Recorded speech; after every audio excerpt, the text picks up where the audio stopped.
Und jetzt behandeln wir alle Eigenheiten einer Straßenbahn.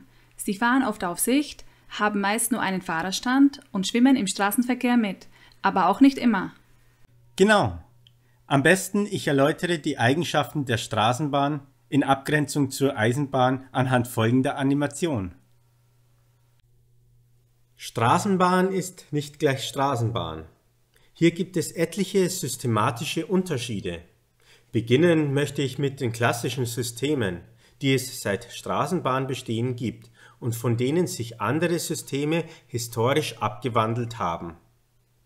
Das eindrücklichste Merkmal der klassischen Straßenbahn gegenüber der Eisenbahn ist der Einrichtungsbetrieb. Hier sehen wir ein systematisches Streckennetz einer Einrichtungsstraßenbahn. Jeder Fahrgast sieht es, Straßenbahnen haben nur einen Fahrerstand. Das hintere Ende ist nur mit einem sogenannten Rangierstand ausgestattet, von wo aus man mit geringer Geschwindigkeit rückwärts fahren kann.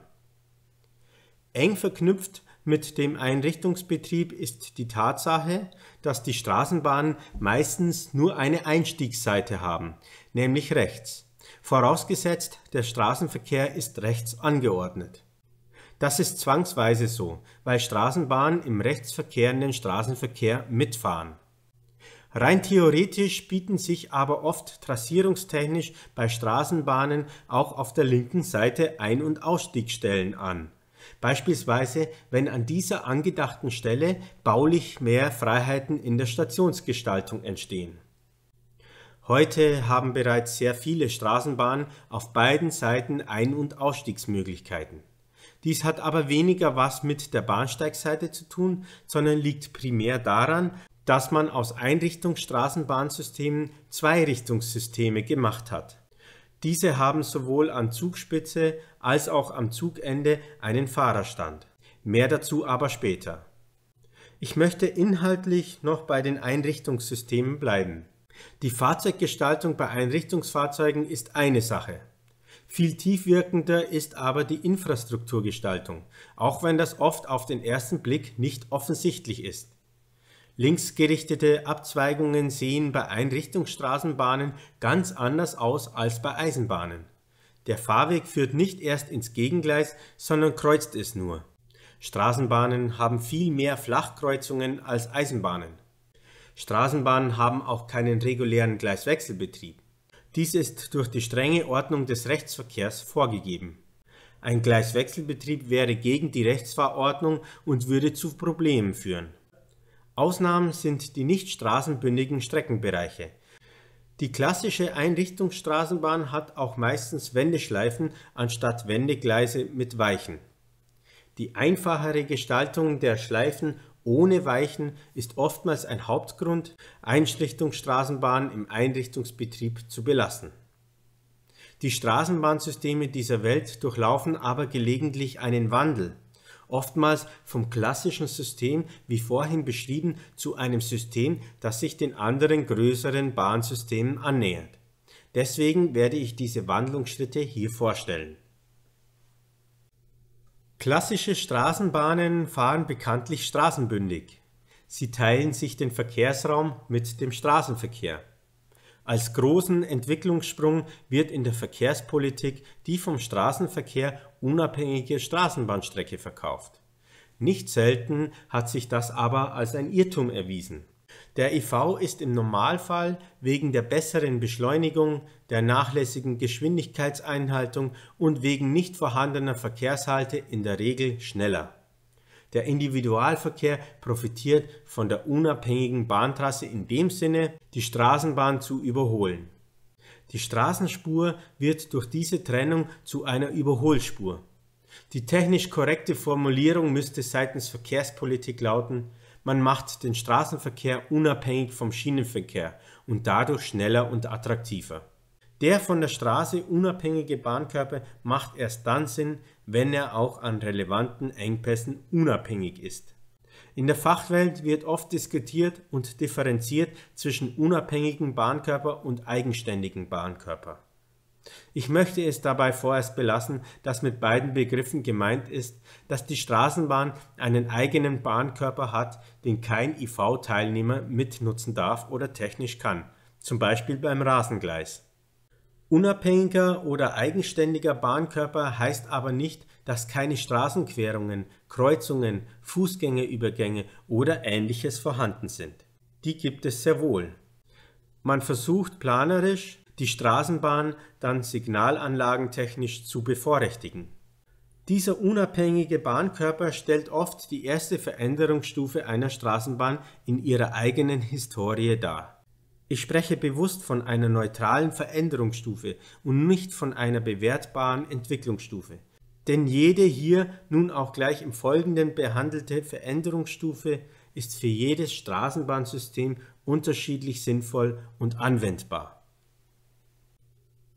Die leichte Tendenz, Straßenbahnen als Zweirichtungssysteme einzuführen oder umzugestalten, hat ihre Gründe. Zweirichtungsstraßenbahnen haben vor allem an beiden Enden einen Fahrerstand und haben auf beiden Seiten die Ein- und Ausstiegsmöglichkeiten.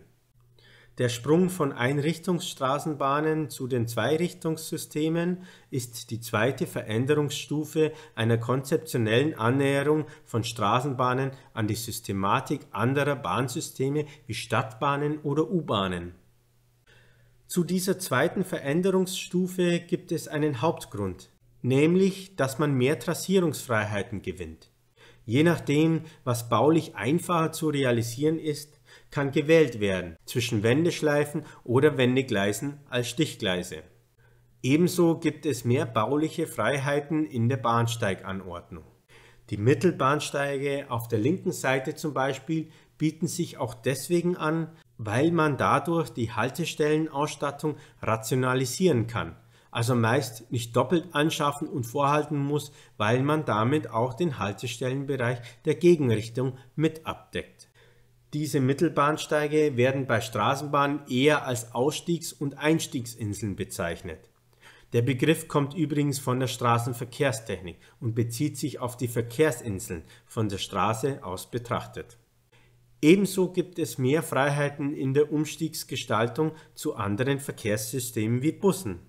Bei den klassischen Einrichtungsfahrzeugen wird dieser Vorteil der Zweirichtungsbahn durch Auskreuzen mit der Gegenrichtung erkämpft. Das sind dann Konstruktionen wie diese hier. Betrieblich gibt es aber noch einige Vorteile mehr. Auf straßenunabhängigen Bahnkörpern können Gleiswechselbetriebe mit Verkehrshalten durchgeführt werden. Außerdem sind die Befahrungen von Betriebshöfen einfacher. Man muss gegebenenfalls nicht mehr rückwärts über einen Rangierstand einziehen. Die nächste Veränderungsstufe ist die Automatisierung der Fahrwegsteuerung durch sogenannte Fahrsignalanlagen. Während die klassischen Straßenbahnen ihre Weichen zugbewirkt ansteuern, werden bei moderneren Straßenbahnsystemen bereits einzelne ausgewählte Weichenbereiche über diese Fahrsignalanlagen angesteuert. Dies sind Stellwerke oder stellwerksähnliche Anlagen, die nach der Fahrstraßenlogik projektiert sind und arbeiten wie bei den Eisenbahnsystemen auch in dieser Weise. Diese Fahrsignalanlagen haben aber im Normalfall keine Zugsicherung, sondern dienen lediglich einer Zugfahrt nach der Fahrstraßenlogik und einer automatisierten Fahrstraßenanforderung. Zu diesen ausgewählten Streckenbereichen zählen meistens Wendeanlagen, oft auch Abzweigungen und gelegentlich auch Überleitstellen oder ähnliche örtliche Begebenheiten. Ähnliche Fahrstraßenlogiken sind in den Betriebshofsteuerungsanlagen projektiert. Manchmal werden sie auch als Fahrsignalanlagen bezeichnet. Der Vorteil solcher Betriebshofsteuerungen ist das automatisierte Stellen aller Weichen für eine Betriebshofeinfahrt oder Ausfahrt. Im klassischen Straßenbahnbetrieb werden diese vielen Weichen oftmals von einem speziell dafür vorgesehenen Rangierer oder Weichensteller händisch gestellt. Die Betriebshofsteuerungen sparen demzufolge einerseits Personal ein, aber verkürzen andererseits auch die Einschub- und Einziehzeiten. Der Aufwand einer Umrüstung von einem klassischen Betriebshof zu einem modernen Betriebshof mit Betriebshofsteuerungsanlage ist enorm. Deswegen werden die klassischen nicht umgebaut, sondern in der Regel durch neue Anlagen meistens auf grüner Wiese ersetzt. Das Aufwendigste dabei wäre nämlich die Umgestaltung der vielen mechanischen Weichen zu elektrisch steuerbaren Weichen. Die Betriebshofsteuerungen sind dann denen der Eisenbahn sehr ähnlich. Ähnlich ist meistens auch die Gleisgeometrie einer solchen Anlage. Sie sind meistens zweiseitig befahrbar, haben Auszugsgleise, Revisionsbereiche und Abstellbereiche. Sie sind zudem zentrale Dienststellen für das Personal, wo etliche Dienste beginnen und enden. In diesem Änderungsprozess werden die Geschwindigkeiten der Straßenbahn an vereinzelten Stellen des Streckennetzes überwacht und gegebenenfalls wird die Fahrweise technisch beeinflusst. Diese Fälle sind weltweit noch nicht so häufig, aber hier gibt es einen klaren Trend. Überwacht wird sie beispielsweise mittels einer streckenseitigen Infrarotschnittstelle, bei dessen Vorbeifahrt bestimmte maximale Geschwindigkeiten für eine ausgewählte Distanz fahrzeugseitig vorgegeben werden. Eine Überwachung kann auch klassisch gemäß der Eisenbahn mittels Geschwindigkeitsüberwachungsmagnete erfolgen. Des Weiteren gibt es Straßenbahnsysteme, die an den Fahrsignalanlagen Fahrsperren haben, was aber nicht die Regel ist. Auch vor Kreuzungsanlagen gibt es streckenseitige Einrichtungen dieser Art. Mit diesem Automatisierungsschritt nähert sich somit ein Straßenbahnsystem immer mehr den Stadt- und Eisenbahnsystemen an. Straßenbahnen sind, wenn man vom klassischen Straßenbahnbeiwagen absieht, einzelne Fahrzeugverbände, von denen oft nicht mehrere zu einem Zugverband gekuppelt werden und betrieben werden. Typische Straßenbahnen haben eine Länge zwischen 25 bis 45 Metern. Durch die Kuppelfähigkeit von mehreren Straßenbahnen sind in dieser Veränderungsstufe ganz andere Zuglängen umsetzbar. Solche Straßenbahnen sind äußerlich von Stadtbahnen oder U-Bahnen kaum noch unterscheidbar und erreichen Zugverbandslängen von mehr als 50 Metern. Im letzten Veränderungsschritt wird die teilweise Niveaufreiheit vom Straßenverkehr angestrebt. Damit ist gemeint, dass diese Linien aufgeständert oder unterirdisch im urbanen Raum ihren Verkehrsraum gefunden haben. Mit dem Fahren in Zugverbänden und mit der teilweisen Niveaufreiheit werden die Systeme im Normalfall bereits nicht mehr unter dem Begriff Straßenbahn geführt, sondern als Stadtbahnen, Citybahnen oder ähnliche Systeme. Hier verweise ich dann auf das entsprechende Themenkapitel dieser Videoserie.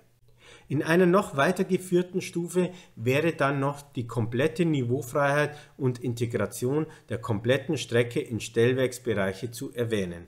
Hier spricht man dann eher von U-Bahn-Systemen. Straßenbahnen können folglich einen Anpassungsprozess durchlaufen, ähnlich wie in der Biologie es die Evolution vorgibt.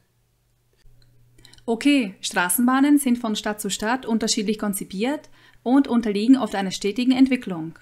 Genauso ist es. Jeder, der sich mit den Bahntechniken und dem Bahnbetrieb auseinandersetzen will, dem empfehlen wir unsere Videoserie. Schaut es euch an!